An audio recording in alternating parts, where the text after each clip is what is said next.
Miss Donnelly, there's men here for Lily. What men? Grace Donnelly kept her voice even, the way she always did, even as something cold uncoiled low in her stomach. They said they're marshals. They've got badges. The secretary said, her words tumbling too fast down the phone line. Which door are they at? Front office. They're not waiting for the principal.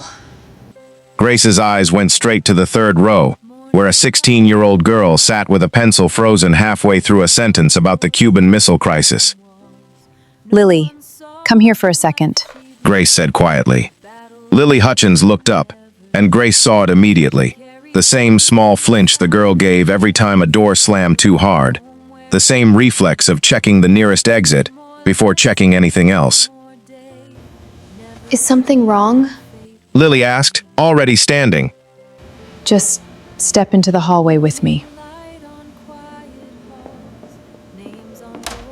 Grace was 34 years old, brown hair pulled into a low ponytail, a cardigan over a collared shirt, the kind of woman parents called steady at conferences, and teachers called no nonsense in the break room. She'd taught 11th grade history at Cedar Ridge High School for 2 years. She coached girls' varsity basketball on the side. Nobody at that school knew she used to jump out of airplanes for a living. She intended to keep it that way. 7 years in an Army Special Forces detachment most people had never heard of sat behind her now, sealed under paperwork she wasn't allowed to discuss, even with her own mother. 3 deployments she couldn't describe. A quiet medical separation that had nothing to do with weakness and everything to do with a choice she'd made 2 years ago and never once looked back from. Whew.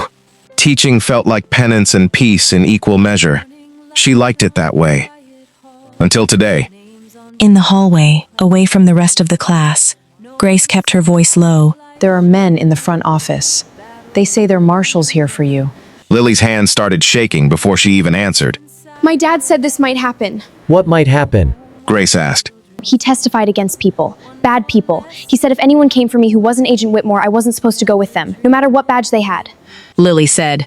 Grace felt the cold in her stomach sharpen into something she recognized instantly and hated recognizing. Okay, Grace said.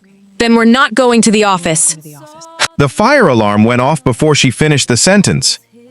Not a drill. Grace knew that in her bones before her mind even caught up. No announcement that morning. Nothing on the schedule she'd checked at breakfast. A fire alarm existed for one purpose right now: to move 300 bodies into predictable lines, through predictable doors, into the open. Lily, stay behind me, Grace said. We're not going outside. Whatever was coming through that door wasn't here to check paperwork, and Grace had less than 2 minutes to decide where to run. Quick pause before we continue. If you're watching this from somewhere in the world right now, let me know in the comments. I read every single one, and if you're enjoying stories like this, make sure to hit subscribe and turn on the notification bell, because tomorrow's episode, it goes even deeper than this. The hallway filled fast. Students poured out of classrooms, teachers herding them toward exits on instinct, and training that had never prepared anyone for this kind of Tuesday. Grace scanned the crowd the way she used to scan a room before breaching it, counting exits, counting faces, watching for anyone moving against the current. 2 men in dark suits stood near the east exit, badges on lanyards, calm expressions, patient posture. Patient was the wrong word for men supposedly here on a federal transfer order in the middle of a fire alarm. This way, Grace said, pulling Lily toward the gymnasium, against the flow of students heading outside. That's the wrong way. Everyone's going out the front. That's exactly why we're not. That's the wrong way, Lily said, panic climbing in her voice. Everyone's going out the front. That's exactly why we're not, Grace said. A teacher named Priya Anand grabbed Grace's sleeve as they passed, eyes wide. Grace, the office is telling everyone to evacuate through the east doors. Why are you going the other way? The east exit isn't safe. We're going this way. But the alarm? Trust me. Grace, the office is telling everyone to evacuate through the east doors. Why are you going the other way? Get your kids toward the science wing, not the parking lot. Trust me on this. Okay,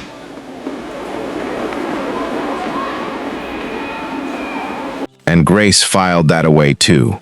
One more person who hadn't argued when it mattered. Ha! Gunfire cracked from the direction of the east exit 90 seconds later. 2 shots, sharp and close. Then screaming, the kind that turns an orderly hallway into a stampede in half a second. Grace didn't freeze. She grabbed Lily's wrist and hauled her through a side door into the gym, slamming it behind them, throwing the manual lock before her mind had even finished catching up to what her body already understood. This was never a fire drill. This was an extraction! And Lily Hutchins was the target. Principal Tom Bradley was already inside the gym, phone in hand, face the color of chalk. Grace, what is happening out there? Bradley said, voice cracking on the last word. Lock every door in this building, not just this one. All of them. The fire alarm? It's fake. Tom, look at me. This is not a fire. Someone triggered it to move people into the open. Everyone move away from the windows. Go now! Bradley's hands shook as he dialed 911. But he was moving, shouting instructions to the 2 teachers who'd followed them in, herding students away from the windows. Grace turned back to Lily. The girl was crying silently now, arms wrapped tight around her own ribs. Lily, Grace said, gently. who is Agent Whitmore? She's my dad's handler, witness protection. She told me if it ever went bad, I should call her direct line, not 911, her. Do you have that number? Lily pulled a folded index card from her backpack, edges gone soft from being carried too long, and read off 10 digits in a shaking voice. Grace memorized it instantly, old habits surfacing like they'd never actually left, then handed her own phone to Bradley. Call this number, Grace said. Tell them Lily Hutchins is secure. Tell them the building is compromised. Compromised by who? Bradley asked.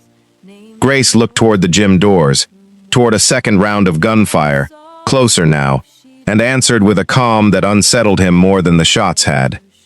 I don't know yet, she said, but I intend to find out. She had about 4 minutes before that answer walked through the door herself. 2 men breached the gym's east entrance 4 minutes later. No badges this time. Tactical vests, suppressed rifles, the same unhurried professional calm Grace used to carry herself a lifetime ago. 26 students and 3 teachers crouched behind the bleachers. The lead gunman scanned the gym slowly, then raised his weapon toward the huddled group. We're looking for one person, he said, voice flat and controlled. Lily Hutchins. Bring her forward, and everyone else walks out of here today. Nobody moved. A few students cried quietly. Bradley stood frozen near the far wall. Grace stepped out from behind the bleachers, hands slightly raised, placing herself directly between the gunman and the huddled group. She's not here, Grace said. The gunman's eyes narrowed. You're the history teacher. I am, Grace said. He studied her a beat too long. You're going to want to reconsider that answer. Cameras don't lie, even in old buildings like this one. I know she came through that door with you. Then you already know, Grace said, that I'm not going to hand her over. The gunman smiled, slow and ugly. Congratulations, teacher. You just made yourself part of this. He raised the rifle toward her chest, and the gym went completely silent. Grace didn't flinch. That, more than anything else, was the mistake that would cost him everything. The gunman's finger hovered near the trigger, testing her, waiting for the fear that never came. Most people facing a rifle had a very specific stillness. Grace had none of it. You're supposed to be scared, he said. I'm aware, Grace said. His jaw tightened. Her calm bothered him more than defiance would have. Where is she? Somewhere you're not going to find, before the police do. A second gunman shoved through the doorway behind him, dragging Bradley by the collar. Phone ripped from his hand. Boss, he called someone, the second gunman said. Federal number. Which number? Didn't catch it. Line went dead the second I grabbed the phone. Grace felt a small, private relief settle in her chest. The call had gone through. Somewhere, Agent Whitmore now knew Lily was alive and the building was compromised. That was enough for now. The lead gunman turned back to Grace, studying her posture, her stillness, the total absence of panic in a room full of terrified teenagers. "You're very calm for a teacher," he said. "I deal with panicking kids for a living," Grace said. "This isn't much different." He didn't buy it. She could see the recalculation happening behind his eyes, the same slow doubt she used to trigger in people herself, 1,000 times, in rooms exactly like this one. "What did you do before teaching?" he asked. "I was in the army," Grace said. "Doing what?"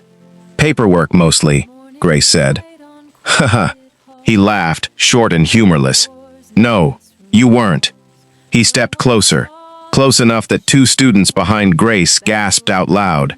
"Paperwork clerks don't count exits the second they walk into a room," he said. "They don't put themselves between a gun and a hostage without being told to. And they definitely don't stand this still with a rifle pointed at their chest." Grace held his gaze and said nothing. "What unit?" he asked. "You wouldn't believe me if I told you," Grace said. His radio crackled before he could press further. A voice, tight with tension, cut through the static. "Boss, we've got a problem. Local sheriff's inbound, less than 4 minutes out. And there's federal chatter on the scanner already. Somebody flagged this fast." The gunman's calm cracked for the first time. "Federal chatter already. We've been in the building 12 minutes. "I know," the voice said. "I don't like it either." 12 minutes, and someone federal already knew. That was the first crack. Grace intended to find every other one. For half a second, something flickered behind Grace's eyes that had nothing to do with the gym, the gunman, or the rifle still pointed at her chest. She was somewhere else. Somewhere hot and dust-colored. 3 years and 1 lifetime ago. Crouched behind a low wall with her team leader bleeding out beside her, while a village that didn't exist on any public map burned quietly in the dark. She remembered the exact weight of the decision she'd made that night, the one that ended with her medical separation paperwork 6 months later. The one nobody outside, 4 people alive, would ever fully understand. She remembered promising herself, kneeling in that dust, that if she ever got another life, she'd spend it protecting the kind of ordinary, unremarkable peace she'd never had time for. A classroom, a basketball team, a Tuesday that meant nothing more than lesson plans and grading essays. The memory lasted less than a second. The gunman in front of her never noticed the gap. She'd promised herself peace. She hadn't promised herself she'd stop being good at the other thing. 3 miles away, Agent Sarah Whitmore's SUV took the exit ramp at a speed that made her driver grip the wheel a little tighter. Whitmore was 41, sharp-featured, the kind of federal agent who had learned a long time ago that calm voices moved faster than loud ones. She'd spent 6 years running protective details for witnesses whose testimony made powerful people very unhappy. She had never lost one. She did not intend for today to be the first time. Her phone had rung 4 minutes earlier. A number she didn't recognize. A man's voice she didn't recognize, saying words that had turned her stomach to ice. "Lily Hutchins is secure. The building is compromised." Then the line had gone dead before she could ask a single follow-up question. "Talk to me," Whitmore said into her radio as the SUV cut across 2 lanes of traffic. "What do we have?" "Cedar Ridge High School," her partner answered from the passenger seat, scrolling through a laptop screen. "Fire alarm triggered at 09:47. Sheriff's Department got a 911 call 90 seconds later, reporting shots fired. They're rolling now." "Hutchins is a protected witness's daughter," Whitmore said. "If this is who I think it is, they didn't send amateurs." "Who do you think it is?" Whitmore's jaw tightened. Frank Hutchins testified against a logistics network moving weapons through 3 states. The man running that network doesn't lose assets quietly. He removes them. "You think he's here?"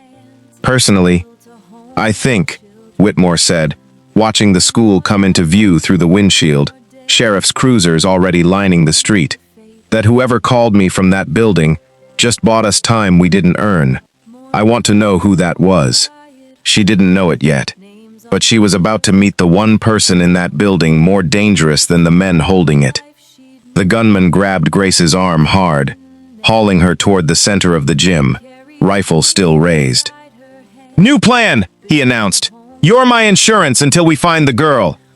Grace let herself be pulled forward. The word mattered. Let. Years ago, an instructor had repeated the same lesson to her 100 times. If someone takes control of your body, take control of their mind. His grip told her his dominant hand. His stance told her his balance.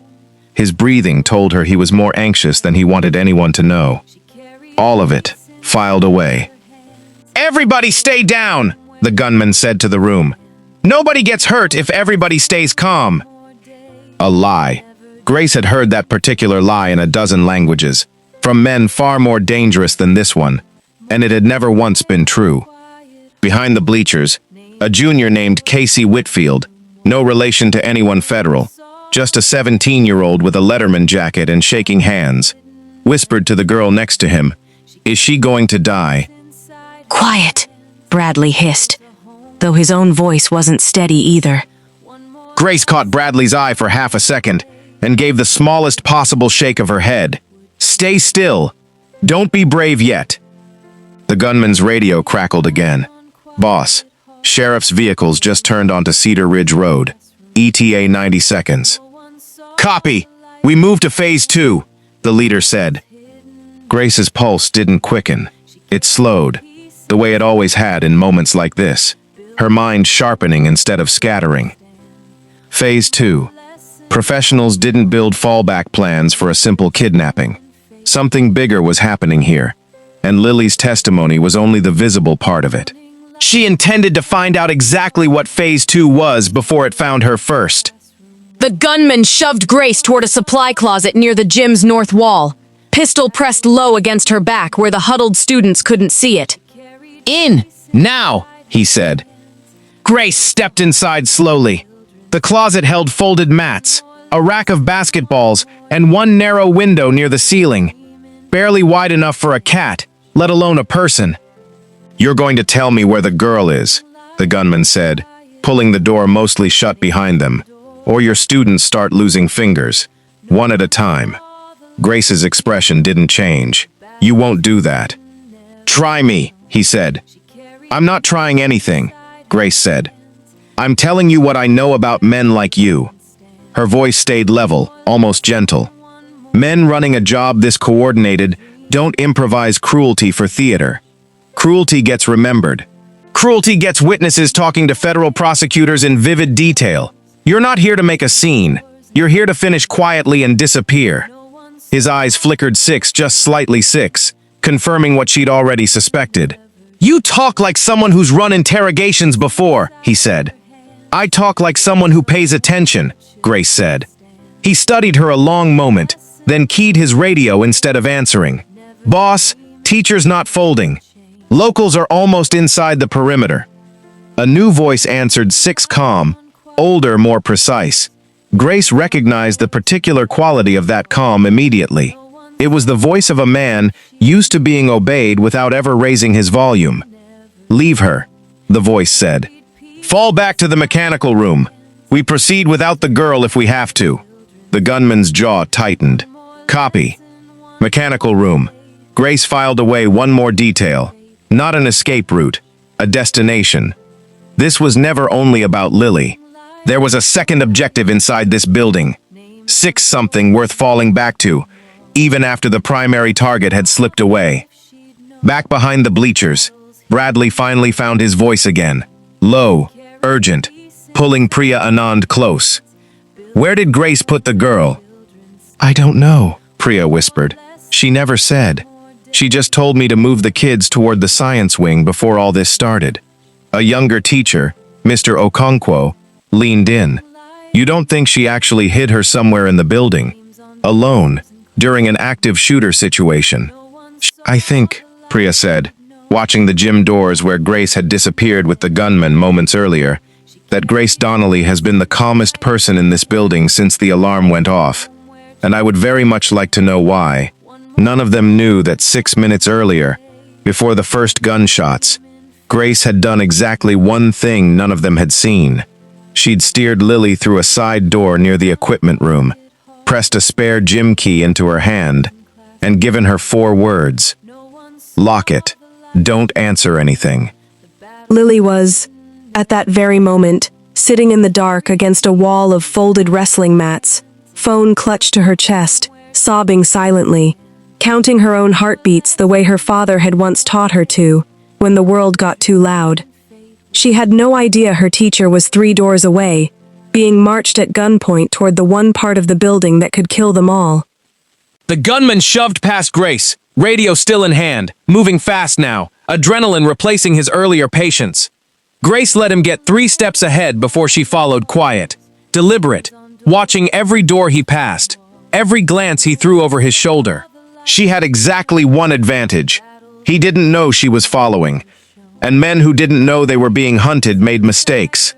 Halfway down the back corridor, Grace passed a wall-mounted fire panel, its display flashing an error code instead of an alarm status. She paused just long enough to note it. Someone had disabled the automated notification to the fire department the moment the alarm triggered.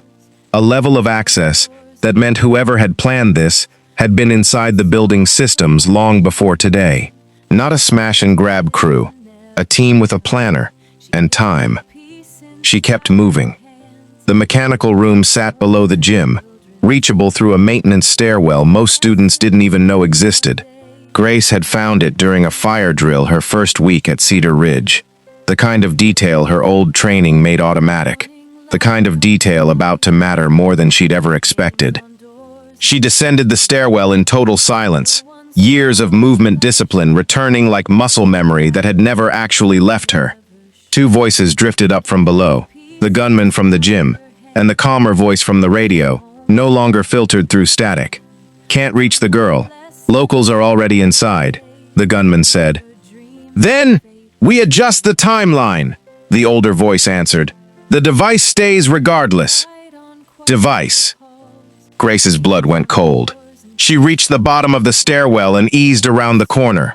A silver-haired man, 50s, unhurried, stood beside the building's gas control panel, adjusting something with the calm precision of a man who had done this exact task many times before. This was never a kidnapping with a bonus objective. The kidnapping had been the distraction. The gas line was the real target. And if she hadn't followed that gunman down here, nobody would have found it until it was far too late. The silver-haired man looked up, entirely unsurprised, as if he'd been expecting company all along. "Ms. Donnelly," he said, pleasantly, as if they were meeting at a school function instead of a mechanical room rigged to become a catastrophe. "I was wondering when you'd find your way down here." He knew her name, which meant he knew a great deal more than that. Outside, Whitmore's SUV rolled to a stop behind a line of sheriff's cruisers, lights strobing red and blue across the school's brick face. Deputy Nathan Cole met her at the barrier tape, breathless, radio in hand. "Agent Whitmore?" Cole asked. "That's me," Whitmore said. "What's the situation?" "Multiple shooters confirmed inside. At least 2 hostages we know of. The principal reported a teacher went in after a female student before the alarm even finished. We've got units at every exit, but nobody's breached yet. Command wants a read from you before we move." "The teacher," Whitmore said. "Do you have a name?" "Donnelly. Grace Donnelly. 11th grade history." Whitmore's radio crackled. The phone number from 4 minutes ago, now confirmed as coming from inside the school's front office landline. Donnelly. She filed the name away, already suspicious that a history teacher wouldn't be the one making a call that steady in the middle of a hostage situation. "Get me eyes on every camera feed this building has," Whitmore said, "and get EOD on standby. If this crew is who I think it is, hostages were never the whole plan." Cole blinked. "What do you mean?" "I mean," Whitmore said, already moving toward the command truck, "that men who work for the person I'm thinking of don't take hostages for ransom. They take hostages for time to do something worse." She had no idea yet how right she was, or how close the clock already was to running out underneath the building's own foundation. Grace stayed in the stairwell shadow, weighing her options. 1 exit behind her, 2 armed men in front of her, and whatever this man had already done to the gas system, ticking somewhere behind his calm expression. You know my name, Grace said. I know considerably more than your name, the silver-haired man said, smiling without warmth. Former Army Special Forces, 7 years of service, most of which officially never happened. A medical separation 2 years ago that had nothing to do with your body and everything to do with a decision you made in a village whose name doesn't appear in any public record. Grace's expression didn't change, though something inside her went very still. You're well informed, she said. I make it my business to be, he said, gesturing toward the panel beside him without urgency. Lily Hutchins was only ever the visible half of today's operation, Miss Donnelly. Her father's testimony threatens a great deal of money belonging to people who don't lose gracefully. But killing a federal witness's daughter in a school shooting draws entirely the wrong kind of attention. He paused. Killing 300 people in a gas explosion that looks like tragic municipal negligence draws considerably less. You're going to blow up a school full of children to bury one witness, Grace said. I'm going to remove a problem as efficiently as possible, he said. The children are unfortunate collateral, not the objective. He said it without malice, which somehow made it worse. You should walk away, Ms. Donnelly. This was never meant to require someone with your particular skill set. Grace stepped fully into view. You should have done better research, she said quietly, because you clearly don't understand what that skill set means when it's aimed back at you. The silver-haired man's calm flickered, just slightly, for the first time. My name is Victor Kessler, he said, almost as an afterthought, the way a man might introduce himself at the end of a meeting, rather than the start of one. I find that people fight harder when the enemy is faceless. I prefer to remove that excuse early. It won't change how this ends, Grace said. No, Kessler agreed, but it will make it more honest. Behind him, the gunman from the gym raised his rifle toward her. She had roughly 2 seconds to change everything that happened next. She used every one of them. The gunman fired half a second too late, the round punching into the concrete wall where Grace had stood a moment before. She was already moving low, fast, closing distance instead of retreating, because distance was exactly what an armed man wanted, and exactly what she refused to give him. Her shoulder drove into his ribs before he could reset his aim. The rifle clattered against the floor as both of them went down hard, and years of training took over in a way that felt less like memory and more like breathing. 2 strikes, precise, economical. The man went still. Kessler hadn't moved an inch. He watched the entire exchange with something between curiosity and mild disappointment, like a man reviewing a report that hadn't gone the way projections suggested. Impressive, he said, truly. Grace rose slowly, breathing controlled, eyes never leaving him. Turn off whatever you started.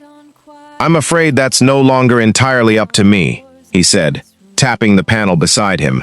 The sequence is already running. Automated, timed, resistant to improvisation. I built it that way deliberately, in case someone exactly like you showed up early. Grace's eyes flicked to the panel, a tangle of wiring and a small digital countdown half hidden behind a service door. 11 minutes. You're bluffing, Grace said. I have never once found bluffing to be an efficient use of my time, he said, almost gently. Ask around. People who've worked with me will confirm that. Footsteps thundered down the stairwell behind her. Sheriff's deputies, weapons raised, shouting commands. Grace kept her hands visible, her voice steady.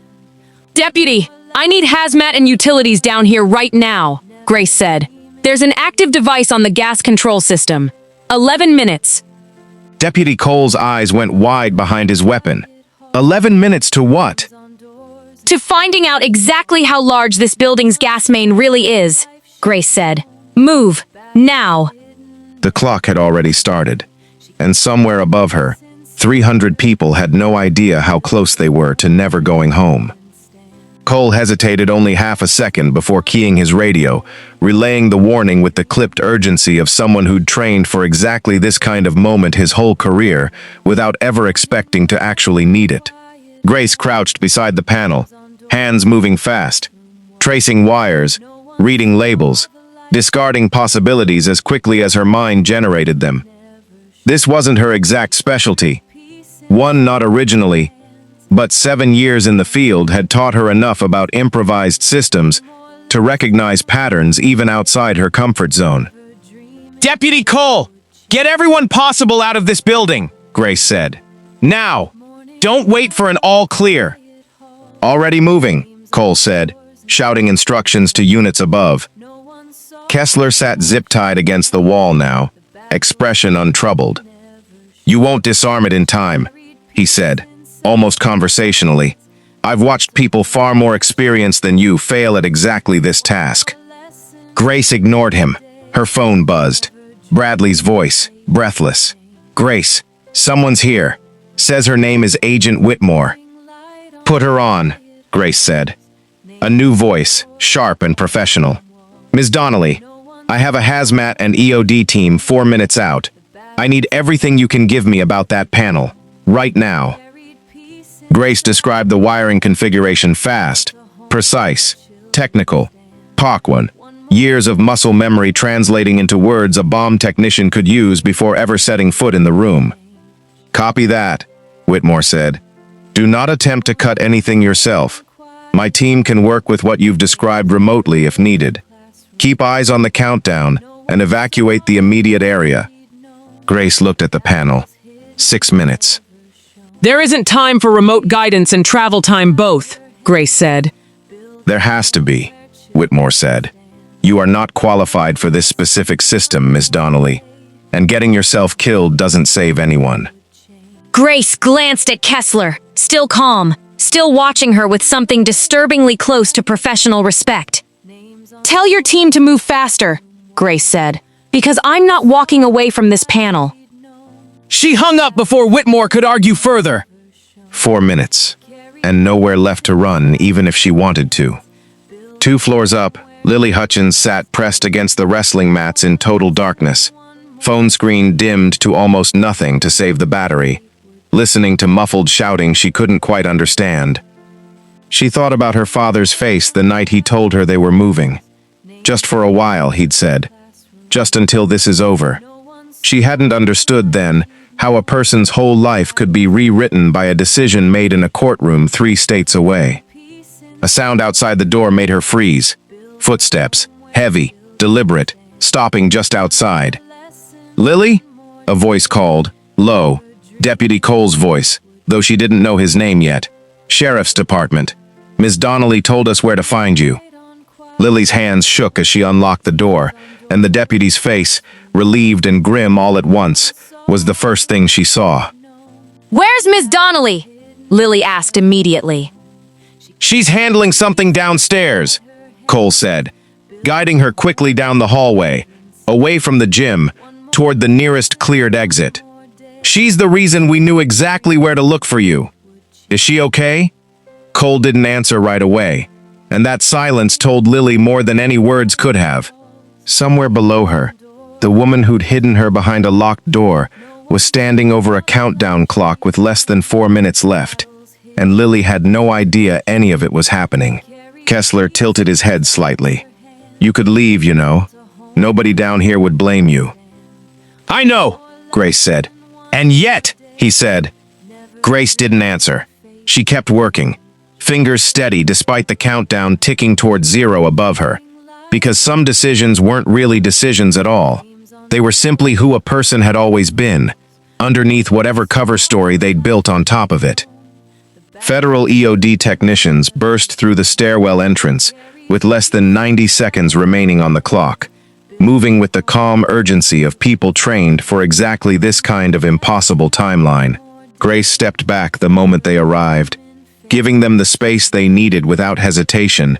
Years of working alongside specialists, teaching her exactly when to lead and exactly when to get out of the way. The lead technician, a woman named Reyes, no relation to anyone Grace had ever served with, just a coincidence of a common name, worked fast, hands steady, calling instructions to her partner in short, clipped phrases. Grace watched the countdown climb toward 0, her own pulse the loudest thing in the room. At 11 seconds, Reyes made her final cut. The countdown froze, then reset to 0, quietly, without fanfare, without any of the catastrophe Kessler had promised with such calm certainty. The room exhaled all at once. Kessler allowed himself a small, resigned smile. "Well," he said, "that's unfortunate." Cole hauled him to his feet without gentleness. "You've got the right to remain silent. I'd strongly recommend using it." Kessler didn't resist as they walked him toward the stairwell, but he glanced back once at Grace, studying her the way a man studies a puzzle he never quite finished solving. "For what it's worth," he said, "you were better than the file suggested." Grace said nothing. There was nothing left worth saying to him. It was over. Almost. As Cole walked Kessler up the stairwell, a radio call cut through the relief that had briefly settled over the mechanical room. All units, be advised. A gray panel van left the north maintenance lot approximately 6 minutes ago, before the perimeter was fully secured. Plates unconfirmed.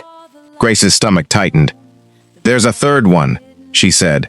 "Somebody was never meant to be in this building at all. Somebody was outside the whole time, waiting to leave clean."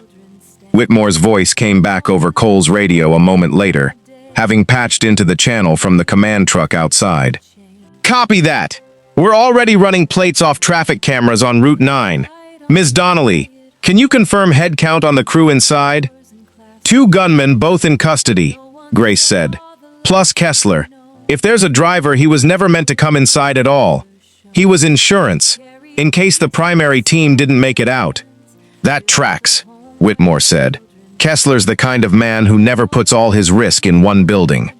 Kessler, 3 steps up the stairwell, glanced back over his shoulder at that, something almost like professional pride crossing his face before Cole shoved him forward again. "She's not wrong," Kessler said, "though I suspect that driver is currently regretting his choice of employer. I don't tend to leave loose conversations behind." Grace didn't ask what that meant. She didn't need to. Some men built fail-safes to protect themselves. Kessler built them to make sure nobody talked afterward, including his own people. The driver would be found 3 hours later, alone, at a rest stop 40 miles east, waiting for a pickup that was never actually going to come. Above them, Cedar Ridge High School stood fully evacuated. Students and teachers gathered in the parking lot under a clear morning sky. Alive, shaken, but alive. News helicopters circled overhead. Sheriff's vehicles and unmarked federal SUVs filled the street. Lily Hutchins ran across the parking lot the moment Grace emerged from the building, throwing her arms around her with the desperate relief of someone who'd spent the last 20 minutes convinced she'd never see her teacher again. "You found me," Lily said, voice muffled against Grace's shoulder. "I mean, you told them exactly where I was, in the equipment closet. How did you even—" "I told you we weren't going to the office," Grace said, smiling, exhausted. "I just didn't mention where we were actually going." "You could have told me," Lily said, half a laugh breaking through her tears. "You were scared enough already," Grace said. "One less thing to carry." Agent Whitmore approached moments later, credentials still in hand, studying Grace with the particular expression of someone recalculating everything they thought they understood about a situation. "Miss Donnelly," Whitmore said, "I need to ask you something, and I already suspect I know the answer." "Go ahead," Grace said. "Special Forces?" Whitmore asked. Grace glanced toward the school, toward Lily, toward Bradley still shaking near the entrance, toward Deputy Cole loading Kessler into a patrol car. "I was a teacher," Grace said finally. "Before all this, and after all this." Whitmore studied her a moment longer, then allowed herself a small, tired smile. "Fair enough. For the record, whatever unit trained you, they should be very proud. I'll be recommending some paperwork get quietly closed instead of opened. I imagine you'd prefer that." "I would," Grace said. "Thank you." Behind them, a stretcher rolled past, carrying the second gunman, unconscious but alive, and Grace watched Priya Anand catch her eye across the parking lot, not with fear this time, But with a question Grace knew she'd have to answer eventually, just not today. Priya crossed the lot anyway, arms folded against the morning chill, stopping a careful few feet away. "You went down those stairs after him," she said. "The second gunman, on purpose." "Somebody had to," Grace said. "Nobody else in this building would have," Priya said. "I've known you 2 years, Grace. Book club, faculty potlucks. You brought a casserole to my daughter's christening." She shook her head slowly. "I don't even know what to ask first." "Then don't ask yet," Grace said, gently. "Ask me over coffee sometime, when there isn't a news helicopter overhead." Priya almost smiled. "Deal." She glanced toward Lily, still holding tight to Grace's sleeve. "She's lucky you were in that classroom today." "We both got lucky," Grace said. "It could have gone a lot of other ways." A reporter's camera crew found them moments later, drawn by the sight of a student embracing a teacher in front of cameras already rolling. A young correspondent pushed forward, microphone extended. "Ma'am, can you tell us what happened in there? Witnesses are calling you a hero." Grace kept her hand light on Lily's shoulder, steering her gently away from the lens. "I'm not going to do an interview today," Grace said. "There are students out here who need their parents, not television cameras. That's the story that matters this morning." The correspondent tried once more, but Whitmore stepped smoothly between them, credentials raised, and the moment closed as quickly as it had opened. "You're good at that," Whitmore said, once the cameras had drifted toward someone else. "Good at what?" "Redirecting attention away from yourself." Whitmore's eyes stayed on her a beat too long. "I imagine that's a skill from before, too." Grace didn't answer that one either. Some skills didn't need explaining. 3 weeks later, the questions had mostly stopped. The quiet hadn't. Cedar Ridge High School reopened for classes 3 weeks after the incident. The gymnasium had new doors installed. The mechanical room had new security measures nobody discussed openly. Grace Donnelly stood in front of her 11th grade history class, exactly as she always had, lecturing about decisions made under impossible pressure, watching her students take notes without any idea how personally she understood the subject. Lily Hutchins sat in the 3rd row, no longer flinching at loud doors, sitting a little straighter than she used to. Her father's relocation had been finalized quietly, permanently, and Whitmore had personally confirmed to Grace that the network Frank Hutchins testified against had lost 3 more indictments in the weeks since Kessler's arrest. Men talking now, in ways they never had before, because the operation's failure had rattled something loose. After class, Principal Bradley stopped Grace in the hallway, the same nervous energy in his voice that had never quite gone away. "The district wants to give you some kind of award," Bradley said, "for your, and I'm still not sure how to phrase this properly, your actions during the incident." Give it to the EOD techs, Grace said, and Deputy Cole, and Agent Whitmore's team. "They want to give it to you specifically," Bradley said. "Then tell them I already have the only reward I need." Grace nodded toward her classroom, toward the students filing in for next period, toward the ordinary, unremarkable life she'd fought so hard to build. "I get to keep doing this." Lily found her at the end of the day, waiting by the parking lot exit, with her backpack slung over one shoulder, looking healthier and steadier than she had 3 weeks earlier. "My dad wants to have you over for dinner sometime," Lily said. "He says he wants to thank the person who kept his daughter alive without ever telling her she should be scared of anything." "Tell him I'd like that," Grace said. "Tell him also that you did your part. You called the right number. You trusted the right person.